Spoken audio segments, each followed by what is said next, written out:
जय श्री कृष्णा दोस्तों, मैं हूं संजू पंडित। हमारे जीवन के अंदर सुख और दुख दोनों ही आते हैं। इसी में भागवत में स्वयं श्री कृष्ण भगवान कहते हैं कि जिस पर मेरी कृपा होती है, जिस भक्त पे मैं कृपा करता हूँ, सबसे पहले मैं उसका धीरे धीरे करके उसका सारा धन संपदा वैभव हर लेता हूँ,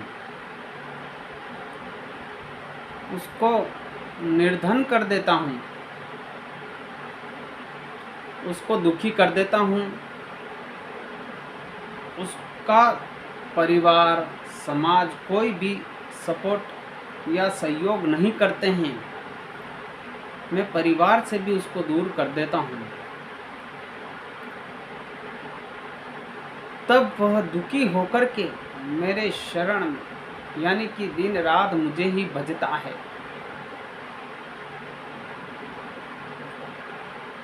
इस प्रकार से स्वयं भागवत पुराण के अंदर ये लिखा हुआ है।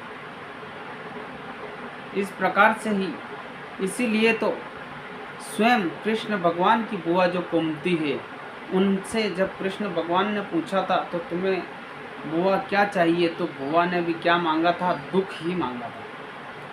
क्योंकि दुख में सुमिरन सब करे, सुख में करे न कोई। दुख में सुमिरन सब करे, सुख में सुमिरन सब करे, तो दुख काहे को होए। पर भगवान की जब जिस पे कृपा होती है, उसके ऊपर एक बार विपदा अवश्य आती है।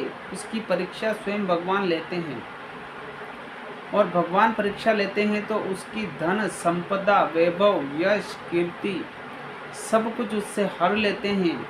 वो दुखी होता है, परेशान होता है, तब वो केवल उसका एक ही सहारा होता है। क्योंकि जिसके ऊपर विपदा आ जाती है, उसका सहयोग तो उसका परिवार जन भी नहीं कर देते हैं, उसका तिरस्कार करने लग जाते हैं। क्योंकि परिवार समाज ये सब केवल पैसों के पीछे रहते हैं, ये इंसान के पीछे नहीं है। इंसान के पीछे कौन होता है? स्वयं साक्षात भगवान होते हैं। इसीलिए गीता में भगवान ने कहा है कि मैं जिस भक्त पे कृपा करता हूँ, उसका सबसे पहले धन हरण कर लेता हूँ, उसको निर्धन कर देता हूँ, उसे परिवार भी त्याग देते हैं, तब जाकर के कहीं मैं उसको अपनाता हूँ और फिर उसका उद्धार कर देता हूँ। इस प्रकार से स्वयं साक्षात कृष्ण भगवान कहते हैं। इसलिए अगर हम पर विपदा आती है, दुख आता है, संकट आता है, तो उसमें डरे नहीं।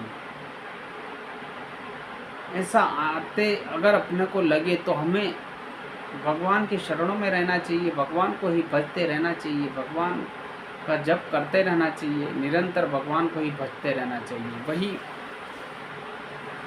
ताकि भगवान हमारी परीक्षा ना लें। श्री कृष्ण चंद्र भगवान की जय।